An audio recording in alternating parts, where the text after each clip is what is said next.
in America, you can actually become a millionaire or a billionaire if you work hard enough to do it. By June or July 2014, I only sold one house. I felt like the biggest failure in my life. Every day I would wake up and say, God, why would you do this to me? Why would you tell me to quit my job of something secure, something that I could provide for my family? You're giving me chills right now. I want to tell people, keep on going. Yeah. Right? Grind it out, do it, and it will come through, but you got to work. Consistency is key. Yeah. Everything you do. Through hard work, all things are possible. Well, welcome to the very first episode of the Get There podcast. I am your host, Jennifer Kline. I'm actually a local lender here in Brevard County. I'm a lifelong resident of Brevard County as well. And the Get There podcast is really just about being an entrepreneur, a community leader. The idea is for having entrepreneurs come in here, tell their story about how they got there. The background of just what inspired this podcast for me is I grew up beachside here in Brevard County. It's a very affluent area. I had a single mom who was on drugs. Majority of my lifetime, I had a very bad upbringing, a rough upbringing, I should say, not bad, because there was lots of good in it too. But it was very hard to be around people doctors, lawyers. And I remember as a kid just saying, I will do whatever it takes to get there. Like, what did you do? Tell me. I just knew if I could have someone help me, guide me. I had the work ethic, I had the hustle, and I knew I could make it happen. So that's kind of what this podcast is about. We want to be able to provide that to you with other entrepreneurs and basically how they got there. So then you can follow any tips, tricks that they have that help them to get to where they are today. My very first guest and also the inspiration of getting here is Peter Liu with the Peter Liu Signature Group at Real Broker. He's absolutely amazing. He is a national speaker, a mentor. He's mentoring me right now, even though he doesn't know it, but he's definitely inspiring me every day. He has a team of 10 agents and 4 admin staff at Real Broker. We're going to have him tell a little bit about himself here, but he's super awesome. And I've actually just had the pleasure of knowing Peter now just a couple of months. We got introduced by a fellow real estate agent. And then I ended up seeing him last month, was just kind of casually talking to him about wanting to start a podcast. And then he's like, just do it. And you're going to want to film it. And my word for 2025 is action. So I just got to the point, okay, great. We're going to do it. And you're going to be my first guest since you're the one pushing me along. So welcome, Peter. I'm going to let you just start by talking a little bit about yourself, what you do, and all of that good stuff. Well, thank you for having me, Jen. Of course. It's one of these things where growth is amazing, but you always have to have people to push you. But first, I always got to give glory to God for the business to be able to speak here, because without the business, I wouldn't even be introduced to Jen. So It's one of these things where life happens, but you always need someone to push you over the edge or push you further and faster. So I'm glad we met in person. Yes, I love it. My upbringing was I was born in a Malaysian refugee camp. Wow. So my dad fought for the South Vietnam, Vietnamese, and when the South Vietnam lost the war, we escaped Vietnam and came to America. When they found out my mom was pregnant in Malaysia with me, they had to keep her there, because if I was born in the States, we would have been automatic citizens, or I would have been. So they had to wait until I was born, then we came to the States. So I grew up through the welfare system. Yeah. So if you work the welfare system correctly, it works. Yeah. You know, I have 3 other siblings, 2 brothers and a sister, and they're all pretty financially sound, well off right now. You know, my dad struggled, not struggled, but we struggled. He had 2 jobs and went to college, got a college degree, learned English, and then moved to Florida, etc. But it's just one of these things where in America, you can actually become a millionaire or a billionaire if you work hard enough to do it. I'm not saying I'm a billionaire yet, but I'm not saying I'm a millionaire yet. You're on your way. But that's the goal, right? Yeah. This is where you want to get. I currently live in Lake Nona, Orlando, Florida, and I have to do, like you said, I have a team of 10 agents, 4 admin staff. We actually, since 2016, have listed and sold the most homes in Lake Nona. Wow. So we took over another community as well. So 2 zip codes that we work in, which is 32827 and 32832. We encompass both, which is an 8-mile radius. And what I'm going to probably write a book on this year as well is how to create a moat around your castle for luxury real estate. Oh, I love that phrase. We want to keep people out. Your 8-mile moat is what you. We want to keep. Well, you want to keep people out because a lot Yeah. of people travel miles and miles a day. I drive really 8 miles. Yeah. 90% of our business of last year came from 2 zip codes, 8 miles. Yeah, that's amazing. I think that would be every real estate agent's dream to only have to go 8 miles. Yeah. But we spend a lot of money on marketing. Like mailers. Like Yeah. I was telling a few people earlier, we spend about 6 figures a year, and I've been doing not 6 figures for the last 8 years, but since 2016. But it's always increased every year. But last year it was over 6 figures of mailers. Perfect. Marketing alone. I want us to dive into like what you do, tips and tricks of marketing, because let's face it, we are in sales and it's about marketing yourself, putting your best foot forward. So we will dive into what you're doing to attract those customers to you besides your dazzling personality. But interesting enough, before we came here, we had a quick little phone call just so I could kind of learn a little bit more about you before we had sat here together. So I want you to tell the story I love about how people get into real estate, because even for me, like I never had any interest in getting into mortgages, but somehow my life it kept bringing me back to it, and real estate is in my blood anyway. But what is your story of what brought you into real estate? So do you know what a Groupon, the online coupon is? I do know what a Groupon. Okay. I've used many. So my amazing wife, my rock in my life, she came home with 50% off real estate courses. Okay. So that was in summer of 2013. A bargain. Yeah, bargain. Definitely right? made your money back. Yes, for sure. But it was, something that she knew I was just want to dabble in. So I decided to take the class, pass state test, started in October 2013, and just started out part-time. Took out my first set of customers and fell in love with the industry. Like I didn't sell the house, right? Yeah. But I fell in love with the industry. So personally, I prayed to God. God's first and foremost, like I said earlier in my life. But I prayed to God about Love it. that. Came Came home, prayed to my wife about it, or asked my wife about it. She prayed about it, and God gave us the answer. He's like, yeah, go for it. It was tough because we got married in 2012, so we spent money on the wedding. Yeah. We bought a house in 2013, so we spent a lot of money on the house. But it's going from a 6-figure bonuses and commission job to going full-time commission was like, all right, let's Scary. it was scary, but it was just God said yes, right? When you pray earnestly to the Lord and He gives you the answer, you got to do it. I think anything that's going to be awesome is going to be scary first. So if it makes me scary, I know it's going to be awesome. So I just always have that in the back of my head.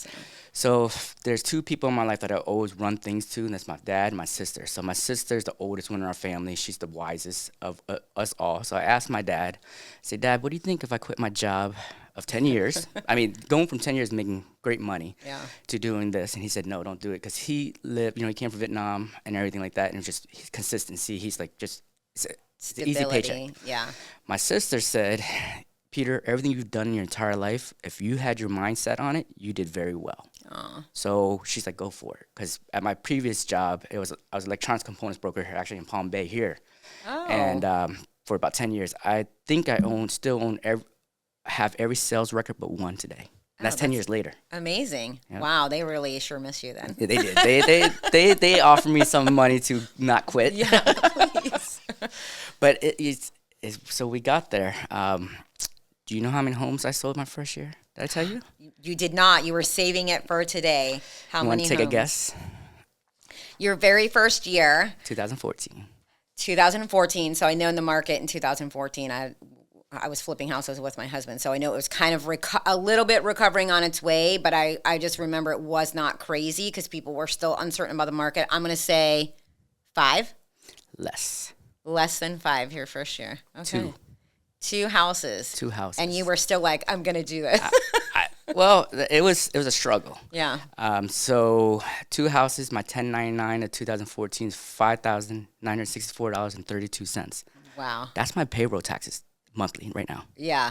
So Big change. Huge change. By June or July 2014, I only sold 1 house. I felt like the biggest failure of my life.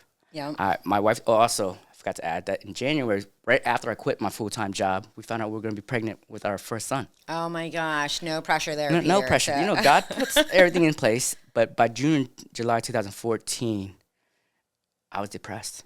Yeah. I was sad. I was angry at God. Every day I would wake up and say, God, why would you do this to me? Why would you tell me to quit my job of something secure, something that I could provide for my family? And all I heard was stay the course. I'm like, stay the course? What do you mean? Every day for about 2 to 3 months.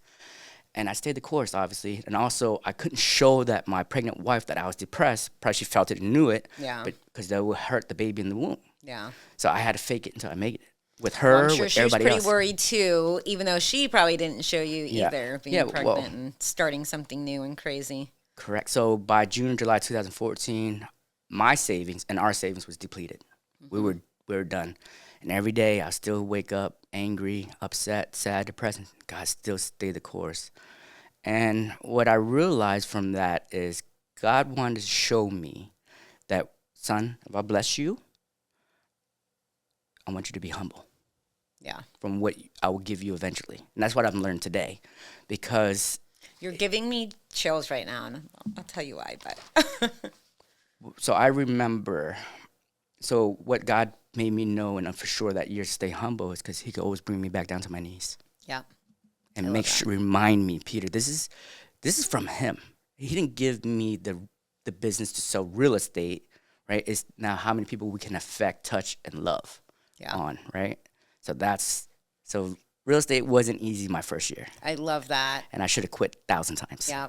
I think you need to go through that because unfortunately, because it is a business where you can make a very great living, I think it goes to a lot of people's head very quickly, and they become from probably a person or the version of themselves that in another life they would not be proud of being. So the fact that you're saying you needed to go through that so God could humble you, I truly do believe that. And I got my start in the real estate business during the crash. And I always tell the story of why I preach to real estate agents and loan officers, save your money. There will be rainy days. You need to prepare. It's not always going to be fantastic. And I went one year where I made $586,000, and the next year I made $36,000, and that will humble you so quick because at that point in time I had a big head. Yes, I had the work ethic and everything, but it was all taken away. So when you know that it can be taken away like that, it brings you back down to earth where you will never not appreciate the things. Yes, you're working hard for them, but you won't appreciate having them because it can be gone like that. So that's your story gave me chills because it's very similar to what I lived in my life. So I think that's what makes us stronger than most, because we understand that not giving up, right? Yep. You got to grind it. People give up when it's not easy anymore. Exactly. You know, how many agents have left the industry in the last 2 to 3 years? I mean, hundreds of thousands. Hundreds of thousands. You know, in Orlando, at one point, at the height, I think we had 28,000 agents. Yeah. I think right now we're down to 18,000 in just my MLS board. Yeah. So Huge it's one of these things where I want to tell people, keep on going. Yeah. Right? Grind it out. Do it, and it will come through, but you got to work. Consistency is key. Yeah. Everything you do. Through hard work, all things are possible. Like I preach that to my kids. We're big. We're actually just doing goal setting. And when we do goal setting, it's like coming up with action plans, not just saying, I want to achieve this. What are you going to do to achieve this? They need to understand that they have to work to get what they want. Things aren't just handed to you. I'm a firm believer in that, and I'm going to teach my kids. I could give them whatever they want. I'm just not going to do it. So let's talk about that. So I do that with my kids too, because I grew up with nothing. Yeah. Do you want to know why I have so many pairs of shoes? Or I'm not sure what's happening. How many pairs? Do you have more shoes than me, Peter? I don't know. Let's talk about it. I have about 75 today. Okay. At the height of my college days, I had over 100 pairs. Oh my gosh. A but- sneakerhead? In college. Okay. Now it's just fancy shoes. Fancy ones, like the ones you have on today. They're beautiful. Well, they got to match the suits, Exactly. right? Your fit is amazing. So The thing, so the reason why I have a lot of shoes is when we were growing up, we would always get the black Kmart shoes, but we didn't get new ones until they were ruined. So it didn't matter if the school season started. Yeah. It wasn't brand new. It's just made sure that if it didn't fit or is ruined, then you would get it, right? we call those baloney shoes, just so you know. So I figured out. That's why. I mean, it took like 3-4 years ago that I realized, man, that's why I have a shoe issue. Like I Yeah. do have more shoes than my wife. Yeah. And I probably love have it. more shoes than most men I know. My husband owns 2 pairs of So shoes. there you go. It's when I travel for speaking or conferences, I make sure I have. So if it's a 7-day conference, I bring 9 Yeah. because I don't know what I'm going to wear. Exactly. You're not sure what you're feeling that day when you get up. That's me with packing. They make fun of me because I pack so much, but I'm like, I can't bring 3 because if I get up and I'm not feeling that day, I can't wear it. I need options. So I So get you. most of the time, instead of for today, because I already knew what I was going to wear today, but most of the time I wake up, I pick up my pair of shoes first, then I go in the closet, shirt, then suit, and then love go, it. then belt, all that. I the love whole it. ensemble. So I have a lot of shoes, but what I own the most of, which is crazy, and I probably own 40 to 50 pairs, is flip-flops. I'm a Florida girl, so I need my array of flip-flops. How many colors of flip-flops can you have? Listen, it's ones with heels, ones without heels, ones that just go over one toe. Trust me, there's a lot. So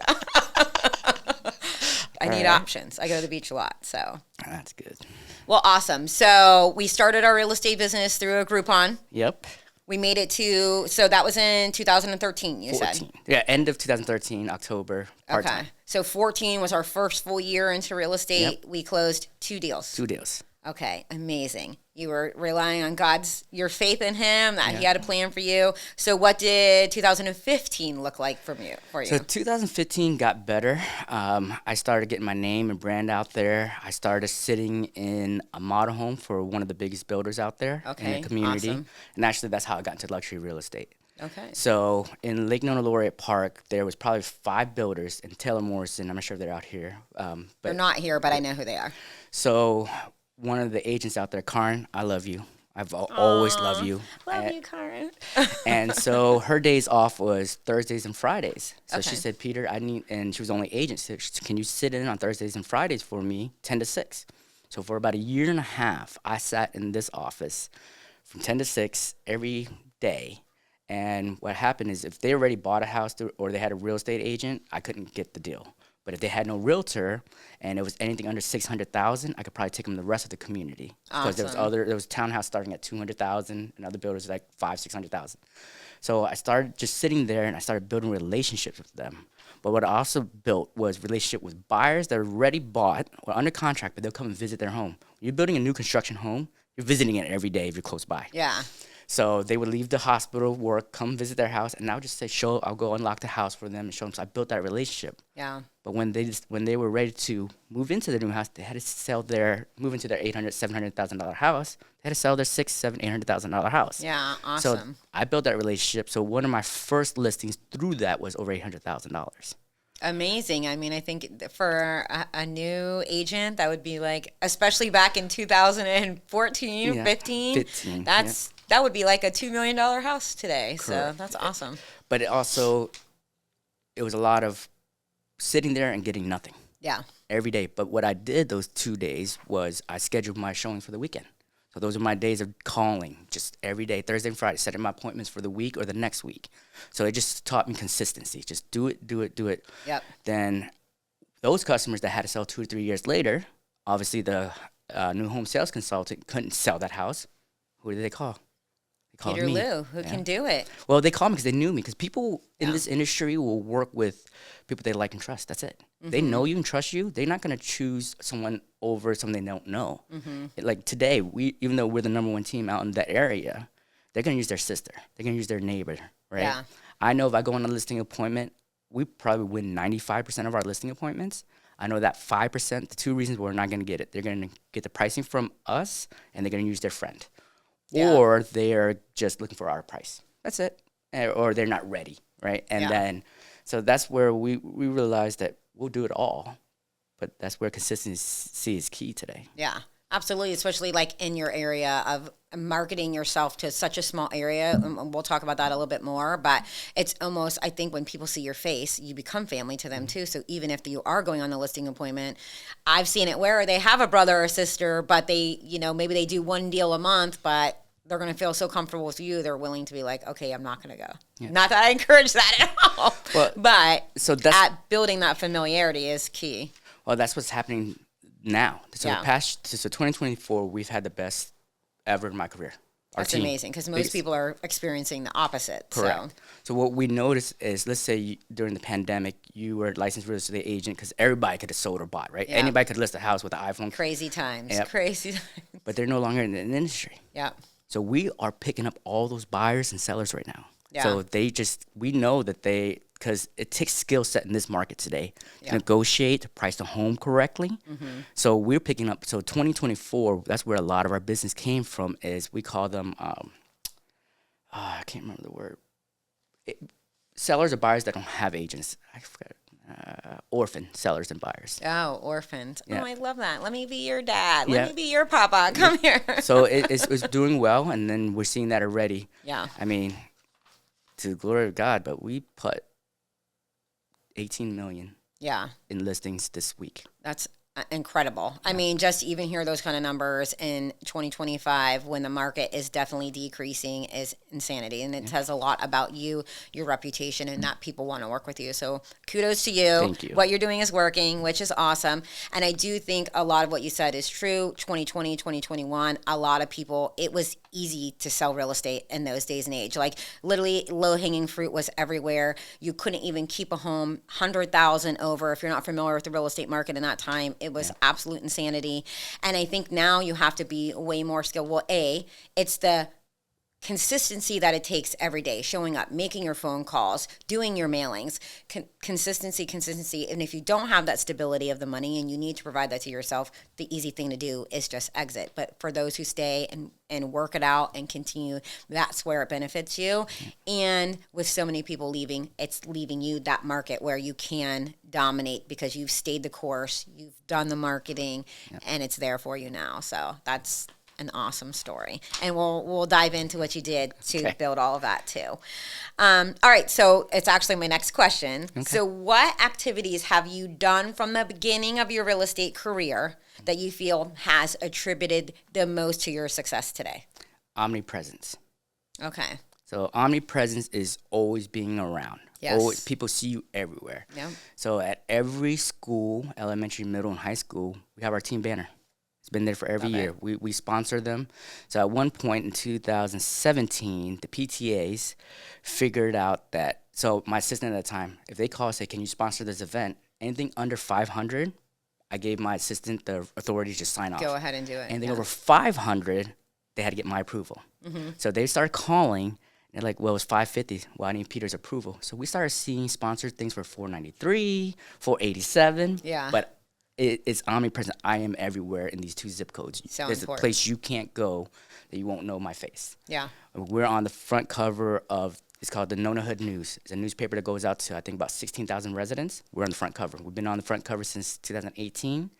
I'm on the back of school planners for the elementary school in my specific neighborhood. So Love it. I am the most famous with fifth graders. Yes. They love it. That's Peter Lou. They talk a lot. Just saying, they spread the word. They tell their parents things. Like it's so funny because even in most marketing geniuses, that's what you do is you market to the kids because the kids are going to their parents to say, "Buy me this." So I think it's actually genius. And let's face it, most people with kids and families are the ones predominantly going for real estate, especially in your market that you're in Lake Nona. So, I mean, I think that's absolutely genius. I know I try to sponsor as many team sports, things of that nature, just because I think it's so important for kids to have something to do. I think just even team sports of learning how to work with others and being able to take direction and knowing it's not all about you is just super important. But not only that, being consistent, showing up for yourself. You might not want to work out that day for that sport, but you're going to get up and do it because not only do you owe it to yourself, you owe it to your team as well. Everything that isn't always prophesizing. So you got to have that commitment to your team. And I'm a big believer in giving back, right? I give back with no expectations, right? Because it always comes back tenfold. Exactly. Right? You just give with a giving heart and without expectations, it just comes back huge. So the elementary school, Laurie Park Elementary, when they first opened, they needed a sunshade for the playground. Yeah. Well, there was big players. I wouldn't say I was a big player, but like a hospital. You're a big player, Peter. But at the time, I really wasn't. But it was this, hey, Peter, we're X dollars short. Yeah. But we have the developer who developed all of Lake Nona putting in, and then we have one of the big hospitals out there putting money in. Would you consider donating? I was like, man, I don't know. We had the money, but why not? They need it. Yeah. So in the elementary school, my name is up there with two. I mean, when I say big player, they're billions. Yeah. Right? Industry. Yeah. I'm not a $1 billion industry yet. But there you are with them. I Yep. love that. So it's always one of these things where it comes back all the time. Yeah. So that's one type of marketing. We spend today over 6 figures in mailers to Okay. specific communities. So it's a bi-monthly mailer that they see every month for the last 8 years. Okay. And most So of our consistency is key, guys. If you can't hear that, it's consistency and being in front of people's faces as much as possible. So it's one of these things like we talked about earlier. If that's where we get the listings is if their agent's out of business, they see my face. We're still in their face every day. Or I want to break it down even more simple for people of an agent of like, how do I even do that?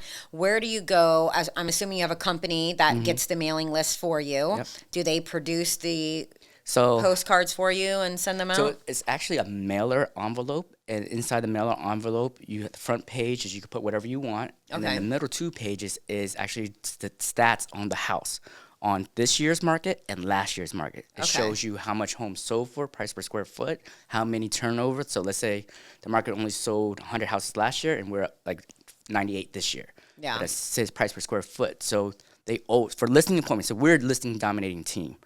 We converted this past year to more buyers, but typically before 2023, our team did 70% listings versus 30% buyers. With the market shift, we pivoted in 2023 to buyers, almost 50-50 in 2024. But it's a mailer, and it's called the Real Authority, so THE, realauthority.com. What it does is it allows you to pick a subdivision, and you're the only agent in that subdivision. Oh, nice. So all 32827, one zip code. There's probably 9 subdivisions. I have it all. That's awesome. And then no one else can No one can do move the in. same. And then 32832, which is Moss Park, which is right across the street, divided. Yeah. I have probably 50% of that market share of those mailers. Okay. But it's just consistency. And I'll give a shout out to one of my mentors, Jim Soda, in 2016. I love you, brother. He said I asked him, I was like, what is the number one marketing thing that you would never give up? And that's what he taught me. And it works. 8 years later, that's how we dominate and are number one. I love that. I do think people still, even though we're in an online world, I still think it's less personable, but getting something, looking at something, seeing someone's photo on it, knowing they've taken the time to do that. I love like handwritten cards.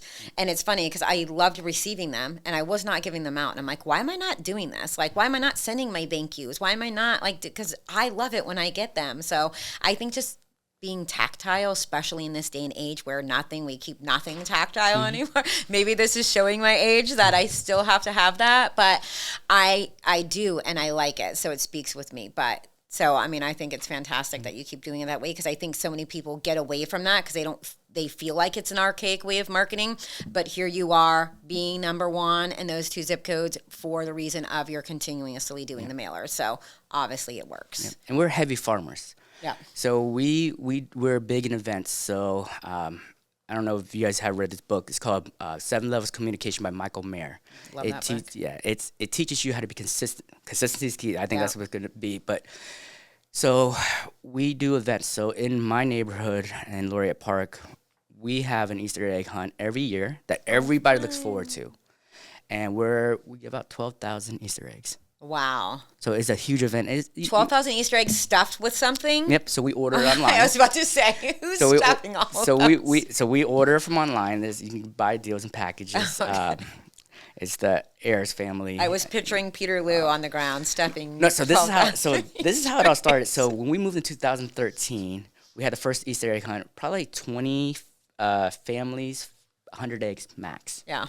Like 8, 9 kids. Mm-hmm. It just grew over the years. So over the years, I just applied the Easter egg shells. I bought them, and families started just putting them together.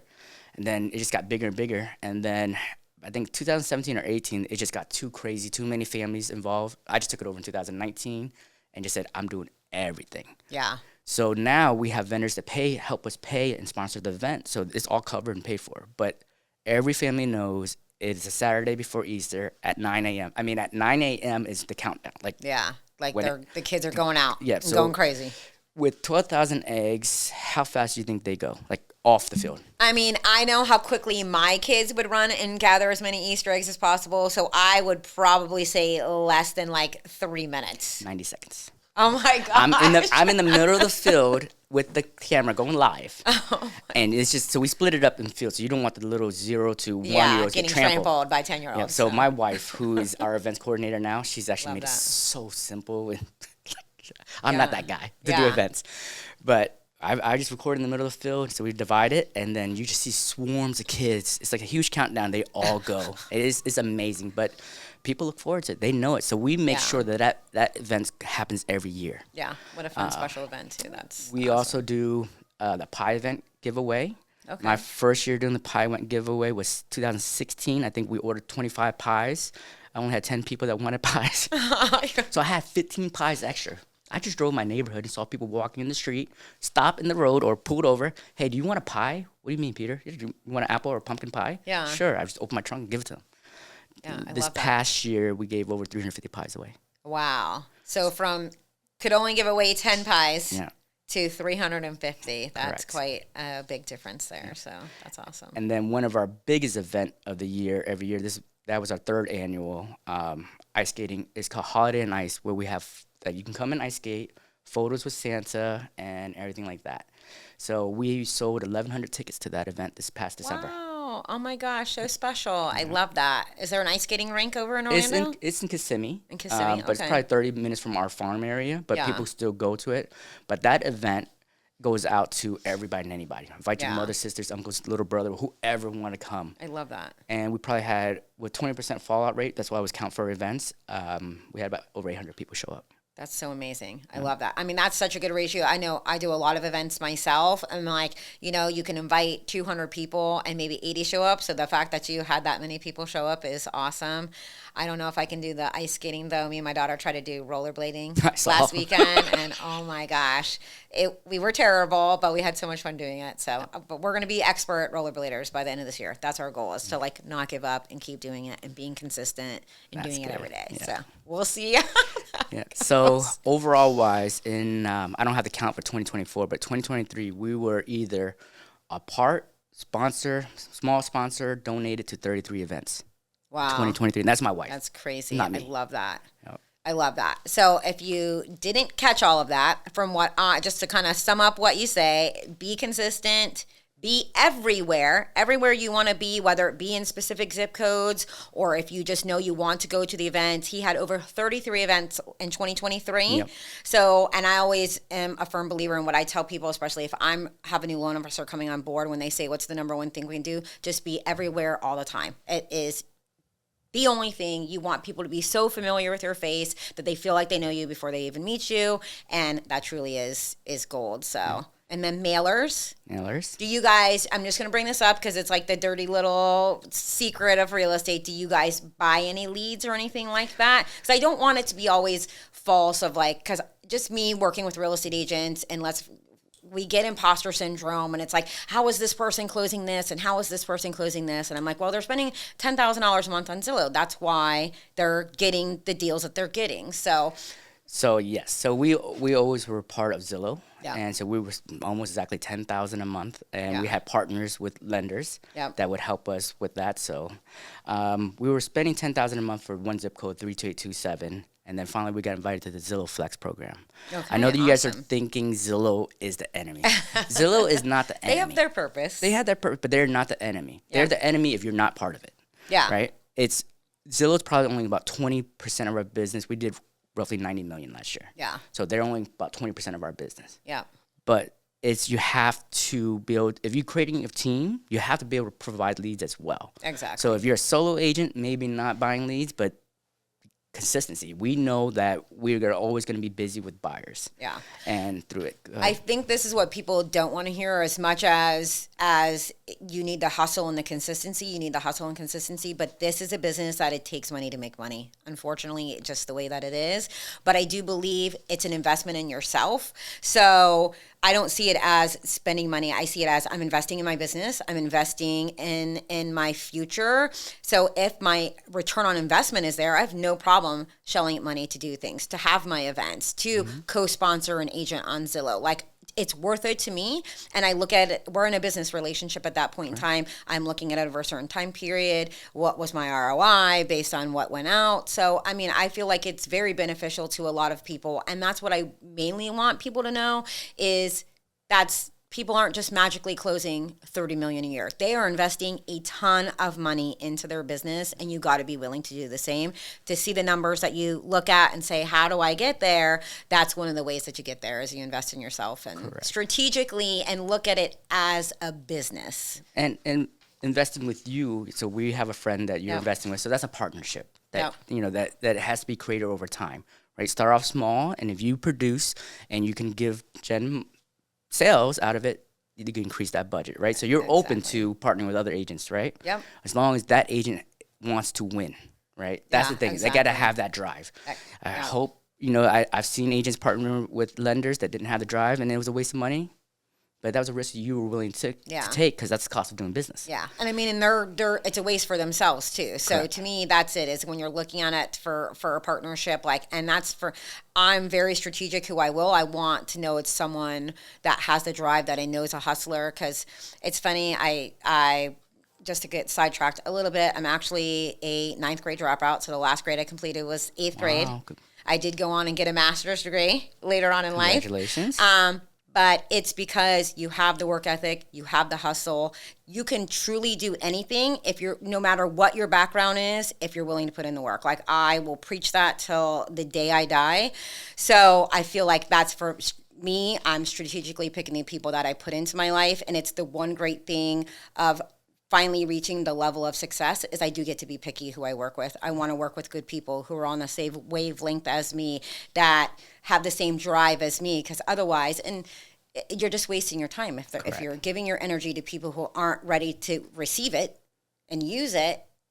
Like, it's just a waste of time for everybody. So I want to get on the energy in a minute, but one thing I want to say before that is treat your business like a business. You are a business owner. So I could tell you, first time, this is 2014, started my team 2016. The first time that I actually took extra money out for my family out of the business, because I always put all the money back in, was end of 2019. Extra money. When I say extra money, it was a trip to Hawaii for my wife and kids. And it wasn't a lot, right? It was 10,000 roughly, right? Or 8 to 10,000. But after 4 or 5 years in the that's real after estate, making consistency, selling 40 million a year. Yeah. Right? Yeah. And that's just because I knew that I had to put the money into marketing. I know how to build a company, how to build a business. So what a lot of agents do is they make that sale, they go buy shoes. Oh, I have shoes.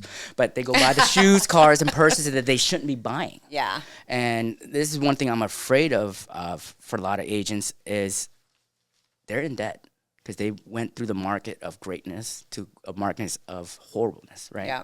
So I feel you guys. I promise it'll get better. Stick with it. Grind it out. With that being said, you know how people always say time is worth more than money? Mm-hmm. I'm a person who believes that energy is worth more than time. So the way I look at energy is like a battery. So if Peter's battery level is at 75%, I'm not a great husband. I'm not a great father. I'm not a great team leader. Mm-hmm. If my energy level is at 50%, I'm a horrible husband. I'm a horrible father. I'm a horrible team leader. If my energy level is at 25%, I'm just a jerk. Yeah. Because you're just angry, because you just don't have energy to do anything. Yeah. So what agents need to do is, if it's going to take me time to get to this thing or do this, or if I'm saying no to something, but how much energy did it take to get there? You had to wake up, put your shoes on, get ready, and everything like that. So now figure out how much energy is worth it to you and the time to make you money. Because I see it, and I'm not saying this good, bad way, and I hope people don't take it, but a lot of real estate events, right? You're going to a real estate event with other realtors, not going to give you business. Yeah. And I see that all the time. Yep. And you're just wasting energy, time, and money that you're not doing a disservice. So when I go speak at a conference, I speak probably a dozen to 14 times a year. Amazing. And if I don't get a referral out of that, I stole money from my wife and kids. Yeah. And my team. Yep. So this is why I dress the way I dress, because I know people are going to come by. Man, nice suit, nice shoes. Oh, I'm Peter Lou from Orlando, Florida. Where are you from? Yep. I'm Jane from Missouri. Hey, Jane, well, I have a team out in Orlando, Florida. If you have any business, please let me know. Let's connect. Yeah. So I know if I don't close a deal in 2 months, I stole money from my wife and kids. That's how Yeah. you got to see it. I love that because then that gives you the motivation to make something happen, to make that connection. So even if you're at a real estate convention, making those connections, but making sure and being consistent as in following up, not sitting in the corner, not going and talking to people. Go take that chance to go talk to someone. And it's getting out of your comfort zone. I could go on a tangent about this for like, this is a whole nother podcast It for is. me, but that's it. It's like not being, don't let fear control your fate. And Well, this is why I branding. My brand is my suits. yep, I love it. So in Lake Nona, it doesn't hurt that I'm short and I'm Asian, but I'm always in a suit, right? Yeah. So let's say you're at the Starbucks and someone comes to the area and say, how's the housing market here? Well, that's Peter Lou right there. Yeah. People just, you build that omnipresence. You let people know who you are. But I'm always dressed to the nines. I love it. So the question here, though, hold on. We have 75 shoes. How many suits do we have? Oh, geez. When's the last time you counted? They're over 40, 50. Oh, my gosh. I love it. In every color, every design. Every color design. I'm going to have to come look at your closet. Yeah. We'll talk about that now. But just like the party that we went to, or that I saw you at last month, It was I fun. stood out. You did. I made sure I said, I saw you right away, and I was like, oh, my God. I felt like I was meeting a celebrity. It was so awesome. I loved it. but it's always on purpose. Yeah. If you do everything in life with intention and on purpose and have a goal behind it, it'll always work out. I've made so many connections. Do you know why I come up to these events in Melbourne? Why? Because I'm the one from Orlando. Very true. It's purposeful. Yeah. I need to get if I'm going to take time for my wife, kids, and team Yeah. on a Wednesday evening for 3, 4, 6, 7, or I think it was Friday night, whatever night it was, I need to get one referral or make a connection with 3 people Yeah.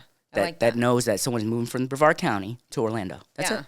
Or selling. Oh, actually, I did get a referral from that night. Oh, I love that. That's so good. So you mentioned, and I don't think so I want to clarify because you said you worked in Palm Bay. Are you from Brevard County? I am.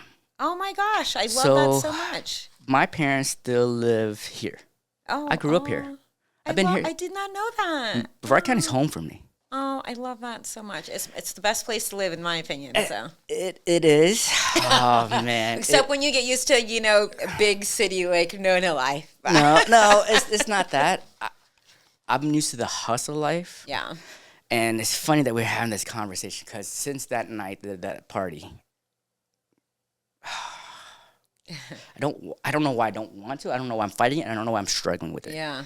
But God told me to bring my team here and build a team here at home. Okay. I don't Gotta know why, listen when he I know, but speaks, I don't right? know why. Like, it's a struggle for me. I don't know. Yeah. So that's. I feel like there's always like no better place than home, and I always feel like when you come into a place that even though I'm assuming it's probably completely different, because I definitely feel like as someone who's lived here my whole entire life, like Vera didn't even exist when I was a kid, so to see such transformation.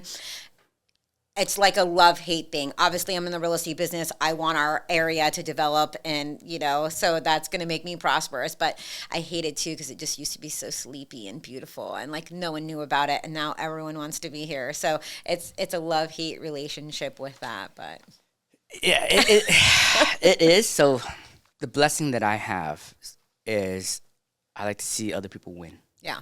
I thrive on that right now. Like closing the deals is amazing as well, but not as amazing as my 20-year-old agent that just won Rookie of the Year, did $6.5 million his first year license. Oh, my gosh. Crushed it. So that's what I want to see people win. Yeah. I think if I came home, I can train people to win. Yeah. And coach people to win to the next level. Because that's what drives me today is helping my team, my agents, outbeat other agents. Yeah. So we'll talk about that. Maybe I'll have a team here next month. Maybe not. I don't know. I love that. But at least even if you don't move back, it'll be an excuse to come back here quite often. Yeah. Visit your parents. I'm sure they would love that. Well, actually, they're actually gonna move in with me. Oh, so well, that's better. I'm sure that would make them very happy too. It is. Can I get personal? Sure, I would love that. So last summer we took my parents on a cruise with my nieces, and we see my mom and dad maybe once a month, have dinner, hour, 2 hours, and that's all you see is 1 or 2 hours. But on the cruise, I got to see my mom at her most fragile. She's in her 70s. Yeah. She's slower. Her mental mind is not great. It's just declining. So, man, I love you, honey. I asked my wife, can we build a house for my mom and dad to live with us? And she said yes. I don't know how many spouses would agree to that. But it's not they're living in our we're building a garage apartment, like a downstairs, but it's on the property, right? And so I want to be able to take care of the people that gave me what I have. Yeah. Well, I'm sure as a wife that loves her family and knows how much you love your parents, that's why she agreed to it. And that's so awesome. And it's so true when you see your parents getting older, you realize, hey, they're not going to be here forever. Because you're always with the assumption they're going to be here forever. Correct. And then when you start realizing that, hey, you know, they're not going to be, it makes you realize how much you want to be close to them. And that as well. And I want them to be closer to my kids because they're not as close to my kids. Yeah. So I want them to be the last years of their lives with my kids. And I'm going to say this publicly because I believe in speaking things to existence. My parents don't believe in the Lord. And I do want to see them in heaven one day. And I hope, Elijah and Everett, you bring Almanoi Banoi to heaven with us. Oh, I love that. They are definitely going to make it to heaven with you. So you guys will love them enough to make it happen. So I love that. Well, thank you so much for sharing that because I definitely know there's not much. I'm not an emotional person at all, but talking about my family is what gets me the most emotional and the people that you love. So thank you for sharing that. I'm going to try not to cry. All right. Well, back to business. Some other things I just wanted to talk about, and I think we kind of touched on it yourself. So as far as since you do mailers and that's totally old school, and you had touched on it a little bit earlier about just energy and time and what you get back and making sure that you're making referrals. So last year when things were changing, I remember I went to a sales rally and it was like back to basics. But I'm a very firm person of just don't ever leave the basics and then you don't have to worry about it. Your basics and your fundamentals are there for a reason. Yeah. I am a huge open house person. And for me, it's twofold. I'm building relationships with my real estate agents because I'm in the trenches with them, working the open houses, trying to get the lead that's there for him, for me. And that's what my goal is. So I'm not going with any intention except to at least leave with a lead or a connection. To me, it doesn't have to come to fruition right then and there to be considered a lead. As long as I get a relationship, can establish it, if they end up coming to me and it's a credit help or whatever it may be, I'm not always on the short term. I'm a long-term person and building that relationship. But I want to make some type of connection if I'm doing that. So for your team, you guys are big on listings and obviously you want to help them get leads. Are you guys doing a ton of open houses right now? We do. So so with the Taylor Morrison model home, that's how we build the business, pretty much open house style. So we train a lot on doing open houses because, right now with the new NAR settlement, open house is how you get buyers without signing a list or a contract with them to come work with you. So much changes. So we convert a lot of open house leads. And I'm sorry, you guys are out there that already have a relationship with an agent or a buyer, but my team, if they come in an open house and we're there and they don't have the buyer's agreement with you, we're taking them. Yeah. And my team will convert a lot of those. Yeah. I think the biggest mistake that people make when they do an open house is like right when someone comes in, they're like, oh, are you working with an agent? And then like the person will say, yeah. And I'm like, okay, that's not how you approach that at all because someone just doesn't want you to like sell them. So they're just going to tell you, yeah. Correct. So what I always said is if you are asking if they have an agent, oh, who is your agent? And if they can't come up with a name quickly, they don't have an agent. But well, I mean, I just be kind anyways. Yeah. So I don't, once again, if you come to an open house and I'm there, I'm assuming I'm taking your buyer. Yeah. That's just it. It's not ruthless. It's not unethical. But if they don't want to work with you and they'd rather work with me, then I sold them or gave them something of value. Yeah. So we always have a hook at the end. Before a buyer leaves the house, so do you know about the area? Do you know about what's building? I bring them back in. I mean, they're almost at that front door leaving. Then like, oh, wow, because your knowledge is power in this industry. So if you're doing open house, you got to know about the community, the parks, the shopping, everything like that. If you have knowledge, power over the next agent, you're going to win. I love it. So we do open house. It's a good thing for us. I love it. So kind of moving on from like the business aspect of like generating leads and all that stuff, I want to know, and there was two things I wanted to touch on, and hopefully we have enough time, but how did you go from Peterloo single agent to Peterloo signature group at Real Broker? Like, what did it look like, and what phases did you move from a single agent to a team of 10 with 4 admins? Like, what did that look like for you? So in 2014, I actually started off in commercial real estate. Okay. 'Cause I was a businessman, right? Completely different Yeah, worlds. yeah. I was joining the team, and the husband did commercial, the wife did residential. So I learned from them both, and I got to understand like how they created their team, ran their business. Yeah. One of the big, I mean, learned a lot from them. But one of the things that they taught me was, why we're doing this industry. If you do everything correctly, it always comes out the right way. You Yeah. always get the money. If you put money first, you will lose. Yeah. So, we always take care of the customer. One thing that I do from them is we pray for every team meeting. And, Love that. some of the people on my team believe in the Lord, some don't. But when we're doing the hiring process, we say, hey, Peter's going to pray the team meeting. Do you have any issues with that? And they're like, nope. All you have to do is when we pray, you could look at the ceiling, just don't interrupt. Right? Yeah. So those are one of the key things. So that was 2014, end of 2015. I had this urge and feeling I want to create my own team. It was probably one of the toughest decisions to leave that team because the team leader's husband, or the team leader, the team leader was one of my best friends. I would even call him my spiritual father. He guided me through life, right? Not just business, but through life.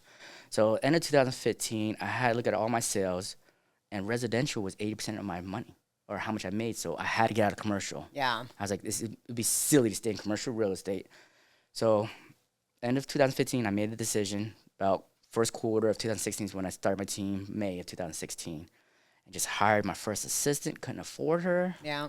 It was just like, all right. That's the hard transition. Well, I couldn't afford her, so I gave her a salary and bonuses on every deal we closed. We were closing like 30 deals a year that year. So that worked out pretty well for her.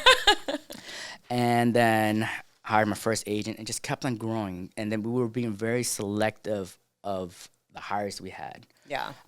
But what comes back to right now is my wife, her spiritual gift is discernment. So she sees the BS through people. Yeah. Before I created this team in 2016, I think in the beginning, I hired 2 people, a buyer's agent and an assistant. She's like, they're going to be gone 2 weeks. They're going to be gone in 3 weeks. I said, no, I got this. I know what I'm doing. Yeah. Exactly 2 weeks. Oh, my that gosh. agent left, and 3 weeks, the assistant quit.